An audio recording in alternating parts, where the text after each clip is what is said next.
menjumpai Anda kembali dalam Green Concern kerjasama Green Radio, Media Indonesia dan juga Tempo TV. Dan kali ini seperti biasa saya ditemani oleh co-host dari Media Indonesia, ada Bintang. Apa kabar? Baik Eka. Kita akan membahas soal yang hijau-hijau, keindahan alam juga ya. Iya, sahabat Green. Kali ini kita akan berbincang soal industri tambang dan keselamatan biodiversitas. Karena dari tahun ke tahun ancaman kepunahan fauna dan flora Indonesia ini terus meningkat. Padahal berbagai upaya pemulihan populasi juga terus dilakukan masyarakat, pemerintah dan juga organisasi lingkungan. Dan kondisi ini pun tentu memunculkan pertanyaan tentang ancaman sesungguhnya pada biodiversitas Indonesia.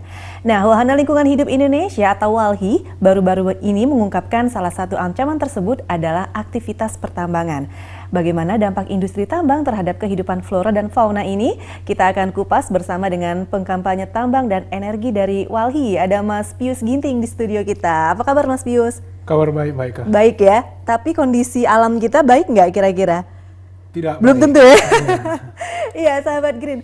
Sebelum kita mengorek-ngorek soal pertambangan yang berpengaruh terhadap biodiversitas, kita akan ke Media Indonesia dulu, ke Bintang yang akan menjelaskan latar belakang Media Indonesia mengangkat tema ini. Bintang, silakan. Iya Eka, 2 minggu lalu kan kita juga sempat bahas ya tentang kelestarian fauna, tentang hewan-hewan yang masuk daftar IUCN yang baru, yang dari Indonesia semakin bertambah gitu.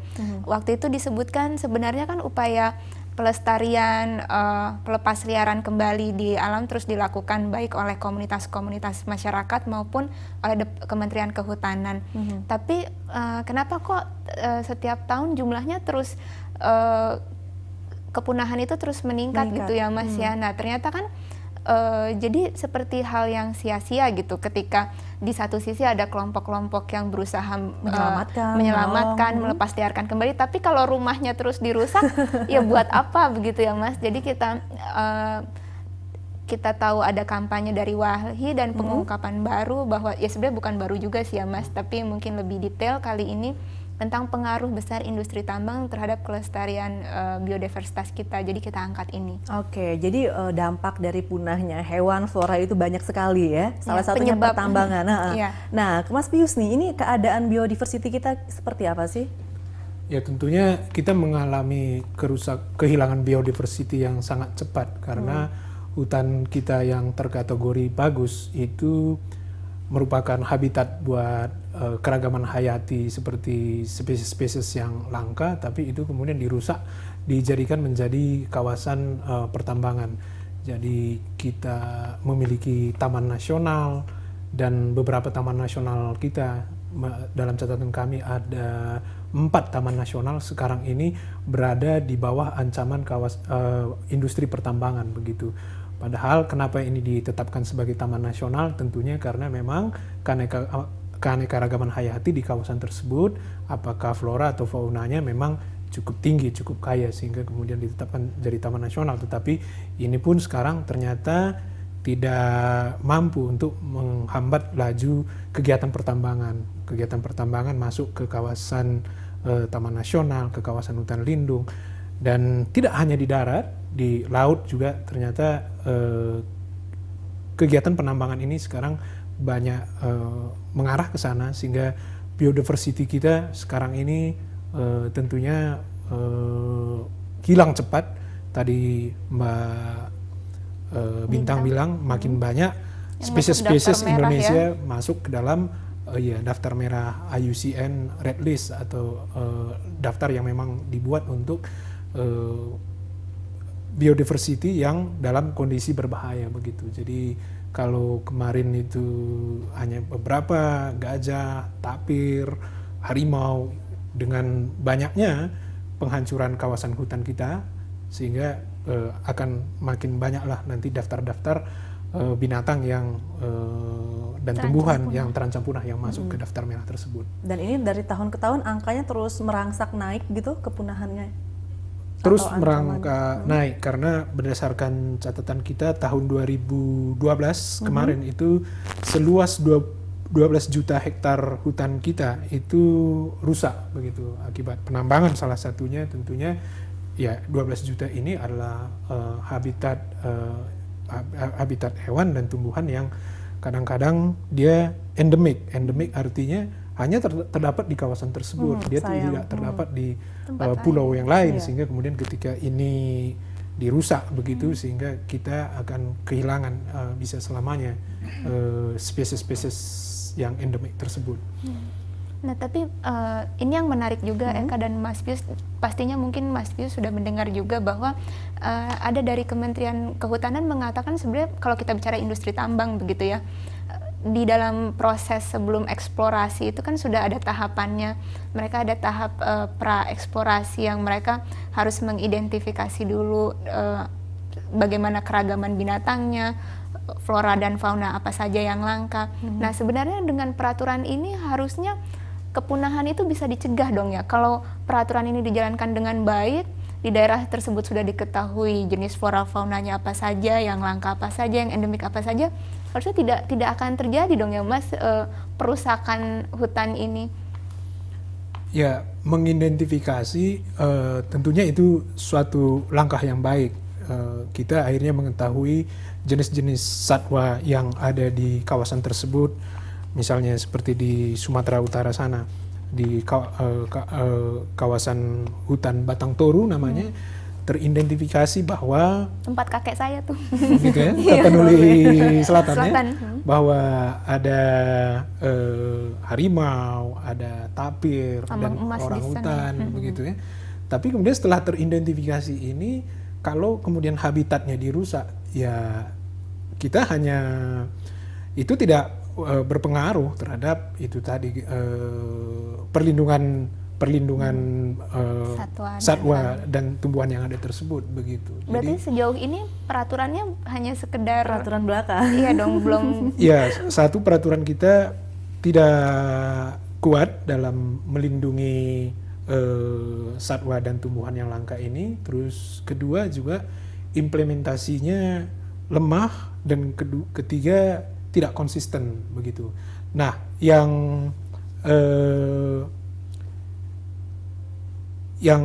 tidak konsisten ini misalnya sebuah kawasan dinyatakan sebagai taman nasional begitu, tapi ternyata di dalam taman nasional ini juga kita temukan ada kegiatan penambangan, misalnya seperti di Pulau Sumba, itu hutannya hanya tinggal 6%, dan ini adalah padahal taman nasional tuh ya. Ada taman nasional, jadi bayangkan sebuah pulau hutannya cuma 6%, sehingga itu semua makhluk hidup itu akan terkonsentrasi di yang 6% ini begitu ya, dari keseluruhan spesies yang ada di Pulau Sumba tersebut. Nah, ada namanya Taman Nasional Laiwangi Wanggameti di Sumba ini juga ada rencana pertambangan. Sekarang sedang eksplorasi dan masuk ke dalam kawasan Taman Nasional ini sejauh 500 meter dari batas Taman Nasional, sehingga tentunya ya binatang-binatang yang ini merupakan jadi tempat terakhir mereka itu dirusak begitu. Jadi kemudian memang nggak konsisten ya, jelas nggak konsisten. Harusnya dari awalnya memang pemerintah tidak memberikan izin ya, ada aktivitas pertambangan di situ. Nah, ini kok bisa terjadi? Ini artinya lemahnya pengawasan tadi mungkin ya. Maaf, itu dalam hal penegakan hukum ya. Dalam hal penegakan hukum. Nah, itu berdasarkan undang-undang kehutanan ataupun undang-undang tentang perlindungan keanekaragaman hayati, harusnya ditindaklah pihak yang melakukan aktivitas penambangan tersebut. Tapi nyatanya tidak begitu. Dan ini sudah bertahun-tahun loh. Sudah bertahun-tahun dari tahun 2005 itu udah terjadi aktivitas penambangan ini, sampai sekarang masih berlangsung. Nah, itu dalam hal penegakan hukum. Terus kemudian ketidakkonsistenan begitu. Jadi mudah sekali pemerintah kita ini bikin peraturan dan kemudian mengubahnya begitu. Suatu kawasan yang dinyatakan menjadi kawasan taman nasional begitu, tapi 5 tahun ke depan juga bisa dialihfungsikan begitu. Jadi kayak ABG ya, agak labil. Ini bukan secara ilegal, tapi dilakukan secara legal. Ada proses, ada izinnya kan begitu. Disetujui oleh bapak-bapak atau ibu-ibu di DPR atau bapak ibu bupati. Itu tadi ada proyek main matanya ya, Mas Pius ya. Pastinya, karena KPK juga sudah menyatakan bahwa tambang ini suatu kegiatan ekonomi yang rentan korupsi dan juga ada temuan BPK terbaru ada 26 perusahaan tambang yang menambang di kawasan hutan yang belum memiliki izin pinjam pakai kawasan hutan begitu. Kenapa itu bisa terjadi? Tentunya memang ada aktor-aktor lah yang memungkinkan di balik itu ya. Itu terjadi. Baik, nanti kita akan kupas lagi nih soal KPK yang sudah memantau aktivitas pertambangan ini Mas Pius ya bersama Bintang. Ya, tapi sahabat Green, kami membuka ruang interaktif untuk Anda yang ingin bertanya melalui line SMS atau juga telepon. Silahkan telepon ke 021 859 9946 atau juga 47 atau juga line SMS di 0813 80892. Ada 3 voucher berlangganan Media Indonesia untuk 3 orang yang beruntung. Dan kami akan kembali setelah pesan-pesan berikut ini.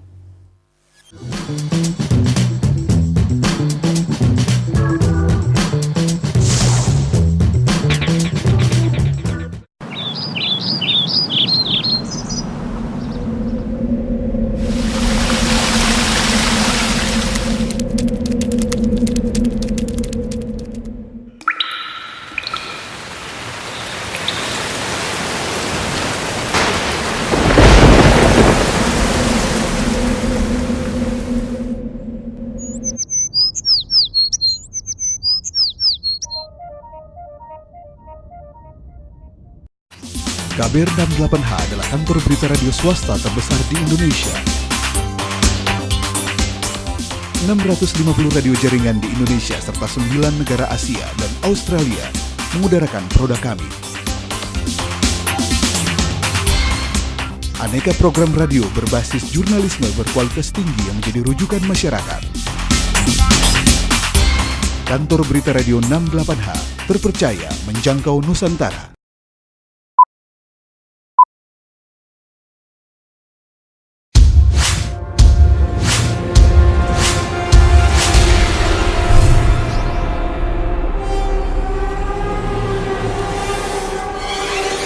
Koran Tempo.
Ya, sahabat Green, kita masih mengupas soal bagaimana dampak industri tambang terhadap kehidupan hayati bersama dengan pengkampanye tambang dan energi Walhi, Pius Ginting bersama kami masih ya, bersama Bintang dari Media Indonesia juga. Nah, tadi kita soal menyinggung KPK yang juga sudah menyoroti beberapa perusahaan yang ingin membuka pertambangan gitu atau sudah melakukan aktivitas pertambangan ya, Mas Pius. Ya. Nah, itu kira-kira bisa nggak ya terdobrak kalau secara hukumnya? Ada nggak sih? Ya paling tidak mengurangi dampak kegiatan ataupun mengeluarkan izin di kawasan yang memang harusnya dilindungi, karena sejauh ini memang banyak kawasan-kawasan yang harusnya dilindungi itu tetapi izin pertambangan dikeluarkan begitu. Tadi kita sebut Pulau Sumba, terus berlangsung juga misalnya di Sulawesi Tengah itu ada cagar alam Morowali, dan di kawasan cagar alam ini ada kegiatan penambangan nikel di dalam. Nah, tentunya izin ini keluar mengapa? Tentunya ini ada permainan lah dengan birokrasi di lokal karena izinnya dikeluarkan oleh pemerintah kabupaten. Nah, kemudian dengan kehadiran KPK ini paling tidak ada upaya preventif agar kemudian izin-izin yang berpotensi untuk merusak lingkungan tidak dikeluarkan lagi, ataupun kita berharap jauh karena KPK sejauh ini menyatakan bahwa mereka concern setelah concern terhadap korupsi di kehutanan, mereka akan mengawasi korupsi pertambangan. Nah, kita mengharapkan agar ada penindakan hukum terhadap korupsi di pertambangan ini, khususnya buat pertambangan di kawasan-kawasan yang harusnya memang itu adalah kawasan konservasi atau kawasan yang dilindungi begitu. Nah, itu kan tadi bicara yang ilegal ya Mas ya, yang memang sudah ilegal. Tapi ini kalau misalkan yang legal, karena ya biar bagaimanapun mungkin daerah juga kan butuh APBD, butuh industri pertambangan gitu. Nah, kalau bicara bagaimana supaya industri pertambangan ini tidak merusak lingkungan, apakah mungkin? Kan ada konsep yang green mining itu. Sebenarnya mungkin nggak sih Mas, industri pertambangan dijalankan tanpa merusak lingkungan? Atau mungkin pertambangan yang ramah lingkungan ya? Yang green mining itu. Tampaknya sulit ya, atau hampir mustahil kemudian pertambangan itu green, karena memang daya rusaknya dari semua kegiatan ekonomi dibandingkan misalnya taruhlah perkebunan juga sama-sama membuka kawasan hutan. Tetap penambangan itu yang paling intensif daya rusaknya karena membongkar habis lapisan permukaan tanah yang menunjang vegetasi bisa hidup di situ, atau topsoil namanya. Itu dibuang terus kemudian akan dihasilkan limbah yang sangat besar. Misalnya kalau kita untuk mendapatkan 1 gram emas itu harus dikelola 1 ton biji. Jadi 1 ton biji ini hampir akan terbuang ke sungai, ke laut untuk mendapatkan 1 gram emas. Ini kan mungkin tidak akan adil bagi pemerintah daerah yang juga menggantungkan dari industri pertambangan misalkan, karena dia memang sudah tidak punya apalagi misalkan pertaniannya juga tidak ada, perkebunannya tidak ada, yang diprioritaskan pertambangan. Nah, ini bagaimana? Ya, sebetulnya bukan buat pemerintahan daerahnya, tapi buat bupatinya mungkin, atau buat gubernurnya mungkin, karena ada komisi di situ ketika mengeluarkan izin, karena berdasarkan temuan sudah banyak ini ya, diungkapkan bahwa izin itu akan makin banyak dikeluarkan pasca atau sebelum pilkada begitu ya. Jadi bupatinya mungkin dapat di situ. Tapi buat masyarakat sebetulnya tidak mendapatkan banyak keuntungan dari kegiatan penambangan ini. Bahkan masyarakat kehilangan ketika sebuah kawasan dijadikan pertambangan. Kita misalnya masih ingat di Bima tahun awal 2012, masyarakat di sana menolak penambangan emas karena kawasan tersebut dipakai oleh masyarakat untuk menanam bawang, begitu. Bayangin, lahan mereka tergusur gitu. Sekarang ini ya beruntunglah mereka berhasil mempertahankan kawasan mereka sehingga kawasan tersebut tidak jadi akhirnya tetap menjadi lahan pertanian bawang, sehingga sekarang mereka mendapatkan keuntungan dari bawang. Gitu. Kalau misalnya itu tadi jadi pertambangan emas, tentunya ya lahan pertanian akan tergusur begitu. Jadi kalau keuntungan itu tidak jadi banyak juga. Hanya dinikmati segelintir orang gitu ya. Pebisnis saja mungkin Pebisnis dan penguasa setempat. Begitu. Baik Mas Pius, kita tahan dulu. Ini ada Fitri di Trogong yang akan bergabung bersama kita. Halo Fitri. Halo, selamat sore. Selamat sore, silakan pertanyaannya. Ya, mau tanya aja nih Pak, setuju nggak dengan penggunaan pidana perpajakan dan tindak pidana pencucian uang ini? Itu aja. Oke, terima kasih. Pidana perpajakan atau pencucian uang terkait dengan aktivitas pertambangan ini ya, Mas Pius, gimana nih? Ya, industri tambang harusnya membayar pajak yang banyak ya, dan harusnya juga ditambah pajak-pajak lain seperti agar kemudian pajak tersebut bisa digunakan untuk melindungi lingkungan kita. Misalnya di Australia misalnya itu telah dikenakan pajak karbon. Jadi perusahaan-perusahaan batu bara dikenakan pajak karbon karena perusahaan tambang batu bara ini memang mengeluarkan karbon dioksida dan pendapatan dari karbon ini bisa digunakan untuk pengembangan energi terbarukan misalnya begitu.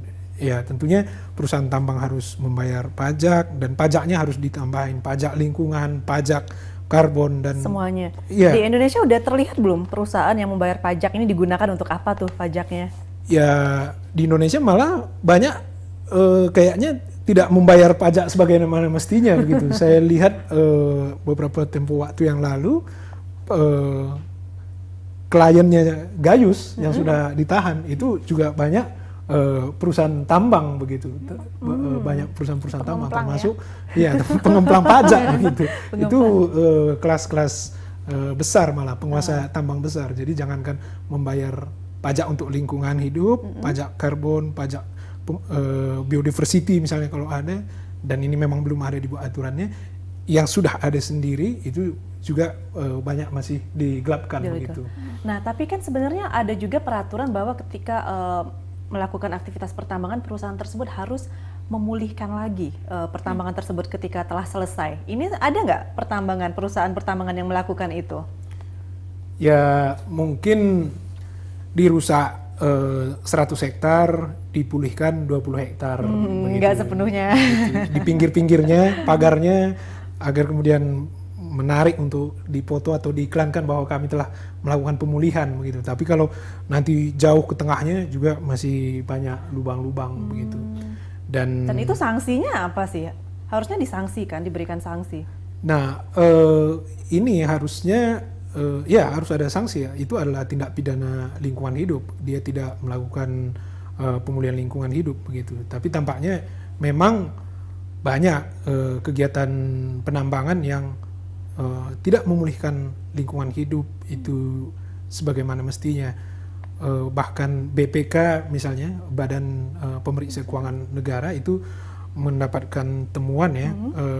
Sayang data audit terbaru itu BPK tidak mengungkap ke publik, tetapi tahun 2007 misalnya perusahaan-perusahaan tambang batubara di Kalimantan itu semakin hari, semakin tahun itu makin tidak mereklamasi atau memperbaiki kembali kawasan Berarti hutannya. perusahaannya gitu. semakin tambah membandel gitu ya. Iya, dan ini pemiliknya adalah nasional. Orang-orang besar begitu. juga Orang besar ya. nasional, bukan hanya lokal. Begitu. Nah itu dia Mas Fis, nanti kita akan gali lagi. Dan sahabat Green, kami akan kembali lagi untuk membahas perbincangan mengenai pertambangan yang merusak biodiversity kita. Tapi kami juga mengajak Anda untuk terlibat dalam perbincangan ini. Silahkan menghubungi di 859 09946 atau 47 atau melalui line SMS di 0813 80892. Seperti biasa, ada 3 voucher berlangganan Media Indonesia untuk 3 orang yang beruntung. Kami akan kembali setelah pesan-pesan berikut ini.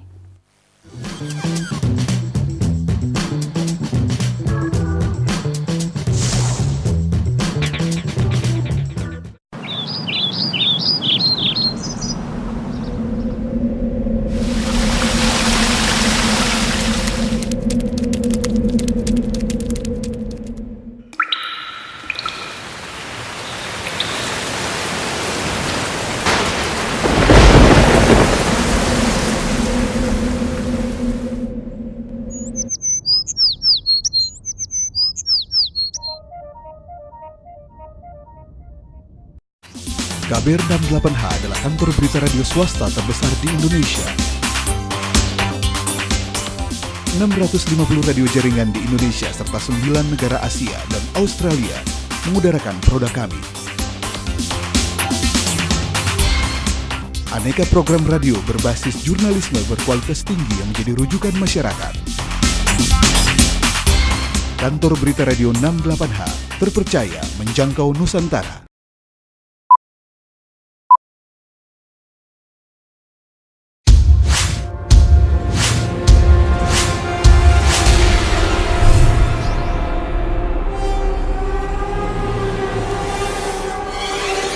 Koran Tempo.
Halo sahabat Green, kita masih di Green Talk hari ini dan memang zona operasi industri tambang membuat mereka memiliki peran besar terhadap kelestarian flora dan juga fauna. Sayangnya tahapan analisis mengenai dampak lingkungan atau AMDAL pratambang kerap tidak dilakukan dengan semestinya sehingga fauna yang ada kerap tidak terdata. Nah, sebab itu sudah saatnya dilakukan pengawasan lebih ketat lagi nih terhadap kegiatan pratambang sebagai bagian upaya penyelamatan biodiversitas. Ya, sekarang kita kembali lagi ke Mas Pius Ginting nih dari Walhi. Bisa nggak sih pratambang itu kalau misalnya ada perusahaan yang sudah melakukan pratambang ketika nggak lulus, ya wis, Anda nggak bisa lagi melakukan pertambangan? Harusnya begitu. Jadi ketika sebuah kawasan itu teridentifikasi ada spesies atau satwa atau juga tumbuhan yang langka, itu tidak bolehlah ditambang begitu. Tetapi pada kenyataannya, tadi kita sebut Batang Toru misalnya, itu berdasarkan studi yang dibuat oleh perusahaan tambang bahwa memang di Batang Toru ada orangutan dan orangutannya juga berbeda dengan orangutan di Sumatera, di antara pulau Sumatera yang lainnya pun ada tapir, terus ada juga harimau begitu.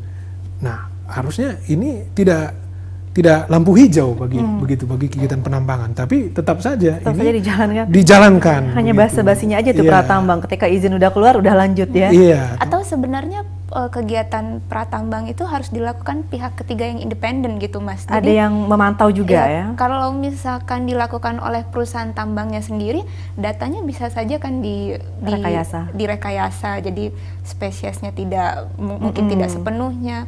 Atau harusnya justru ya itu pihak independen atau pemerintah yang melakukan kegiatan itu? Ya, lebih baik memang harusnya pemerintah lewat lembaga-lembaganya, misalnya LIPI misalnya. LIPI ditingkatkan anggarannya, atau juga kampus-kampus memang diberikan anggaran secara khusus untuk mengupdate data biodiversitas setiap kawasan begitu. Tapi sekarang ini tampaknya lembaga penelitian seperti LIPI dan juga kampus itu kekurangan budget. Apalagi kampus ini pernah ada berlaku sistem otonomi begitu, sehingga dana pemerintah kurang, sehingga mereka mengharapkan dari dana mahasiswa. justru dari mahasiswa dan juga dari korporasi yang memberikan proyek penelitian, sehingga independensi penelitian ini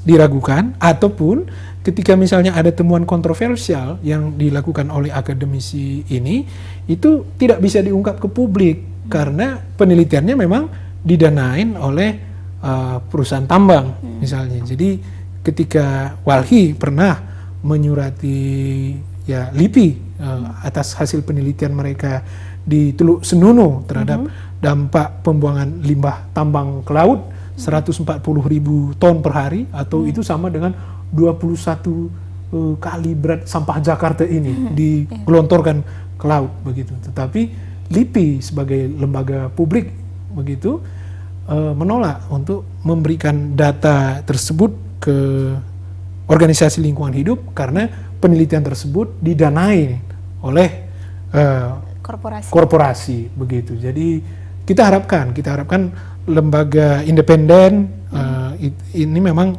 paling depan untuk melakukan penelitian sebuah kawasan sehingga tidak terjadi bias kepentingan di sini. Tapi ini kalau kita berbicara mengenai aktivitas pertambangan nih Mas, saya penasaran ini kira-kira aspek yang paling merusak biodiversitinya itu aspek apanya sih dari sebuah pertambangan? Apa mungkin limbahnya atau kegiatan ngebornya itu yang bikin suara-suara Atau semuanya? radiasi? Iya, tampaknya semuanya ya, dari kegiatan paling awal, paling hulu sampai paling akhir itu memang tidak nyaman lah buat lingkungan begitu. Jadi kalau dia di awal pasti akan membongkar kawasan hutan, Lubang yang nganga begitu lubang besar yang ya? nganga terus dibongkar, itu juga menciptakan kebisingan, debu begitu. Kalau kita punya rumah, terus tetangga punya proyek pembangunan mengangkut Iya, itu aja truk terganggu setiap gitu hari ya. begitu, debunya itu mengganggu begitu. Apalagi kalau ini truk yang memang jumlahnya banyak sekali sehingga mengganggu buat ekosistem setempat dan juga penduduk yang ada di kawasan tersebut begitu. Dan di akhir nanti limbahnya ini dikemanakan begitu, dan banyak kegiatan penambangan ini tidak mampu alam, karena memang tidak direklamasi dengan baik sehingga alam itu tidak bisa memulihkan dirinya sendiri begitu. Misalnya seperti Pulau Bangka misalnya, itu kalau kita pakai alat pencarian, boleh sebut merek ya, Silakan. Google Earth misalnya, itu udah kayak bolong-bolong kalau seperti dilihat dari bulan itu ya, begitu ya. satelit. Iya, karena memang banyak sekali lubang-lubang tambang ini yang tidak bisa alam itu sendiri untuk memulihkan begitu. Jadi semua kegiatan penambangan mulai dari awal diproses sampai ke akhir itu tidak ramah lingkungan, sehingga kegiatan penambangan ini harusnya menjadi pilihan akhir lah buat kita. Pegiatnya lah ya. Ya, apalagi ini material tambangnya ternyata dalam bentuk mentah-mentahan begitu ya. Seperti dibongkar tanah, terus kapalnya sudah menunggu di laut, di drop, dibawa begitu saja keluar. Jadi begitu. sebenarnya kita juga nggak tahu kandungannya yang sebenarnya apa saja. Begitu Iya, ya? kita tidak tahu kandungannya Kimianya apa atau saja, material-material yang berguna dibawa keluar karena tidak diproses di dalam negeri. Satu sisi karena tidak ada keharusan untuk pemrosesan di dalam negeri, kita seperti Dan kita juga mungkin tidak mampu juga memproses itu. tentunya mampu kalau Mampu, kemudian mampu. ya kalau diharuskan mampu. Seperti bleeding atau pendarahan begitu ya, material kita dikeruk sebanyak-banyaknya, apakah dari hutan ataupun juga sekarang dari kawasan laut ya, karena penambangan juga di laut, itu dimasukkan kapal udah dibawa saja keluar. Tentunya ini tingkat kerusakan alamnya makin tinggi karena tidak ada keharusan untuk memproses di dalam negeri material ini. Nah, kalau untuk hutan buatan nih seperti SMS dari 0812 870 sekian-sekian, bagaimana dengan hutan-hutan buatan dan program taman konservasi? Bukankah sudah didata biodiversitinya sama Lembaga Pengetahuan atau LIPI? Kemudian ini langsung dari AA di Ancol, jadi jawabnya sekaligus aja nanti Mas Pius. Korupsi terbesar di Republik ini adalah pembukaan tambang yang dilakukan pemangku kekuasaan di daerah.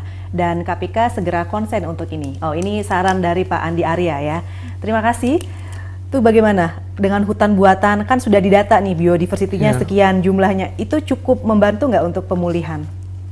Ya, apapun namanya, yang alami itu kalau diganti dengan buatan tentunya tidak sebagus yang alaminya. Tidak sebagus aslinya ya? Iya, bisa hanya 10% dari kualitas yang alaminya begitu, tidak jauh sekali, apapun itu, danau buatan kah, hutan buatan, tidak akan pernah. Termasuk juga untuk mengembalikan hewan-hewan yang sudah lari atau punah tadi katakanlah. Betul, karena ada hukum di ekologi katanya nature knows the best. Jadi alam tahu yang terbaik begitu. Jadi apa yang terjadi di alam ini proses yang memang ratusan tahun agar kemudian terjadi alam Bisa membentuk seperti ekosistem yang lengkap begitu seperti di Batang Toru tadi kita sebutkan itu ratusan bahkan jutaan tahun agar kemudian bisa muncul seperti itu. Kemudian ya kegiatan penambangan masuk itu usia penambangan itu Hanya umumnya setahun sih mungkin ya, setahun, 2 tahun. paling jauh 10 tahun. Beruntunglah Freeport itu agak lama, tapi umumnya ya 5 tahun begitu. Apa yang diciptakan ratusan tahun tadi habis Langsung dalam habis 10 dalam tahun sehingga sekejap. kemudian Harus memulihkannya kembali. memulihkannya itu begitu ya, Jangka waktu buatan lama. apakah nanti penghijauan atau apa tidak akan pernah kembali seperti semula. Itu dia usaha yang harus PR kita nih ya sebagai masyarakat tentunya. Baik Mas Pius, kita akan jeda sebentar, tapi sahabat Green Anda bisa menghubungi kami di 859099946 atau juga 47 kalau ingin penasaran bertanya soal pertambangan ini yang bisa merusak biodiversity, atau melalui line SMS di 0813-8000892. Dan kami akan kembali setelah pesan-pesan berikut ini.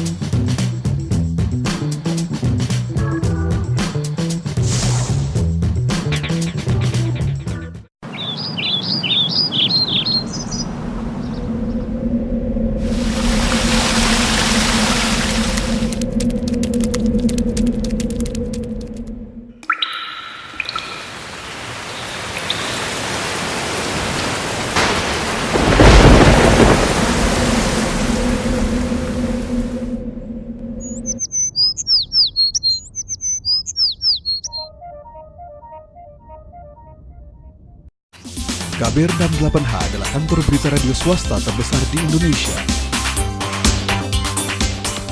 650 radio jaringan di Indonesia serta 9 negara Asia dan Australia mengudarakan produk kami. Aneka program radio berbasis jurnalisme berkualitas tinggi yang menjadi rujukan masyarakat. Kantor berita radio 68H, terpercaya menjangkau Nusantara.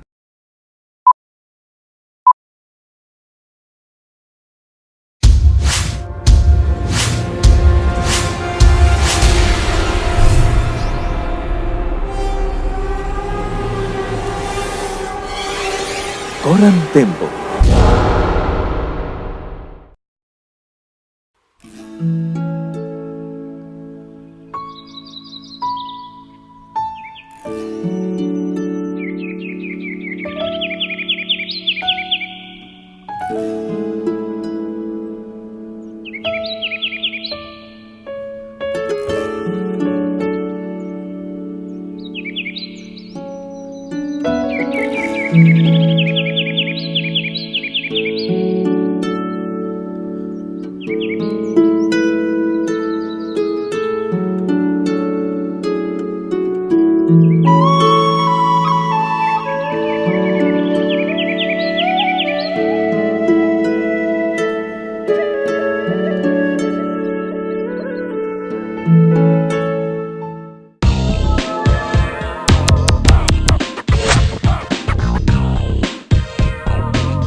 Sahabat Green, sekarang kita sudah masuk paruh akhir perbincangan mengenai dampak industri tambang terhadap kehidupan hayati bersama dengan pengkampanye tambang dan energi Walhi Pius Ginting. Nah, ini tadi kita sudah punya beberapa PR ya Mas Pius ya yang harus kita lakukan, tapi ini kita sapa dulu Budiman yang ada di Jakarta yang bertanya, katanya kawasan Papua yang kaya akan hasil alam seperti di Freeport yang telah menghancurkan gunung-gunung di sana, apakah ada kemungkinan untuk melakukan rehabilitasi pasca pertambangan? Ini Freeport loh ya, ada nggak ancang-ancangnya seperti itu mereka?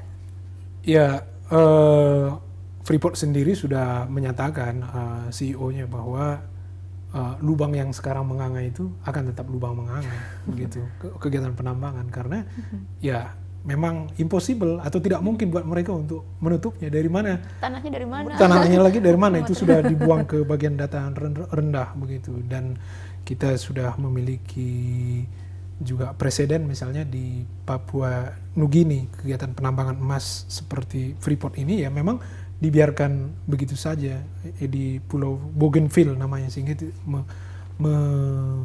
juga menciptakan protes sosial di sana begitu.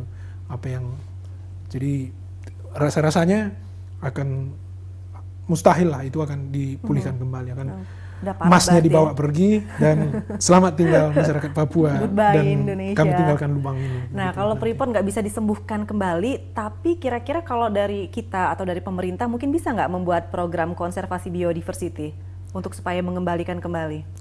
Ya, memulihkan kembali itu dilakukan secara konsisten, kawasan-kawasan yang kritis yang ada sekarang dan kawasan tersebut diperbaiki, seperti di Pulau Bangka misalnya 50% kawasan daratnya itu rusak, itu diperbaiki.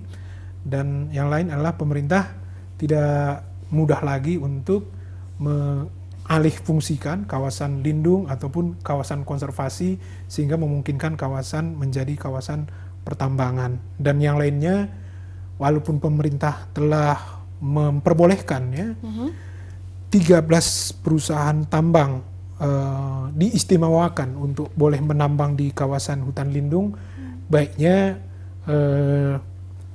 metode penambangan yang dilakukan agar tidak terlalu merusak lingkungan adalah tambang tertutup begitu. Jadi underground mining. Jadi ini ada 13 perusahaan tambang di Papua, Maluku Utara, termasuk juga di Sumatera Utara, di kawasan Batang Toru tadi diperbolehkan menambang di kawasan hutan lindung. Tertutup ya, ada ya? Ya, paling tidak underground lah, yang sudah terlanjur diperbolehkan menambang di kawasan hutan lindung ini. Semua harus tertutup agar kemudian bukaan tanahnya tidak terlampau luas. Tapi apakah sebenarnya itu semua jenis pertambangan itu bisa dilakukan dengan konsep tertutup tadi? Ya. Mau baik emas, mau baik bauksit atau apa itu bisa? Ya, kalau materialnya dekat dengan permukaan tentunya tidak bisa begitu ya, karena tidak bisa dilakukan penambangan tertutup dan kawasannya memiliki keanekaragaman hayati yang bagus, jangan ditambang berarti. Walaupun di situ ada material tambang. Di negara lain bisa, misalnya seperti taruhlah Ekuador misalnya, kita sedikit studi perbandingan ya, nggak pernah ke sana ya, kita lewat ini aja website begitu ya.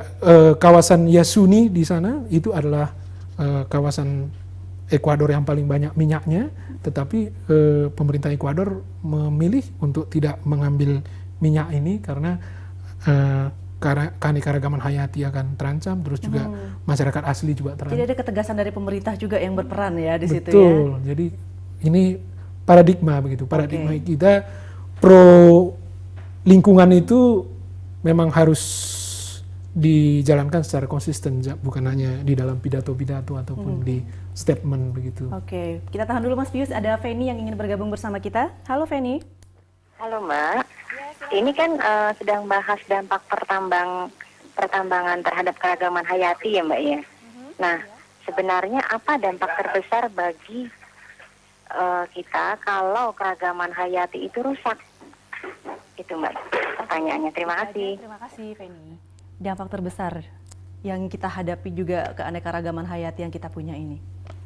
Ya, kita banyak sebetulnya tergantung dari keanekaragaman hayati tersebut. Apakah misalnya seperti produk obat-obatan begitu ya, itu mengambil sumber sumber genetik dari alam yang itu tersedia kalau alamnya bagus begitu. Nah, kalau itu misalnya rusak, ya kita bisa tidak mendapatkan itu lagi. Itu yang dampak atau manfaat yang sudah kita ketahui begitu ya. Misalnya obat-obatan, pangan juga begitu, dan juga estetika dari masa kita nanti hanya bercerita ke anak cucu kita, ini loh gambar harimau begitu ya, tapi harimaunya sudah sulit ditemukan begitu. Tapi banyak manfaat-manfaat lain yang memang belum diteliti atau belum diketahui. Jadi tadi seperti kita sebutkan, alam mengetahui yang terbaik. Jadi alam yang kita dapatkan sekarang ini dalam yang dihasilkan dari proses jutaan tahun ini akibat proses yang kompleks. Ketika ada unsur-unsurnya atau bagian dari unsur yang kompleks ini rusak, ya alam seperti yang sekarang kita hadapin ini, yang kita miliki ini bisa berubah dengan drastis begitu. Jadi bahkan kehidupan itu sendiri nantinya bisa tidak seimbang. Tidak seimbang begitu. Jadi itulah pentingnya keanekaragaman hayati ini. Ya estetika, ya juga manfaat seperti kesehatan itu tadi begitu, dan bisa juga timbulnya penyakit-penyakit baru. Ya. Misalnya ya yang sudah kita ketahui, misalnya kalau burung banyak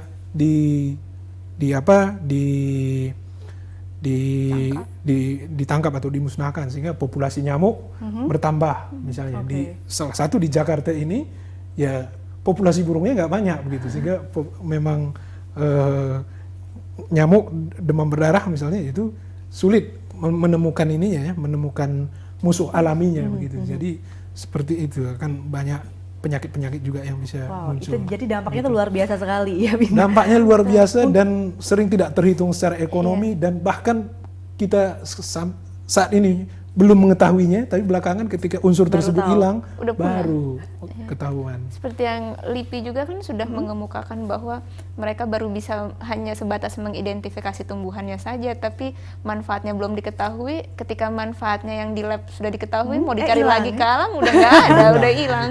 Jadi jangan main-main dengan pertambangan sebenarnya ini ya.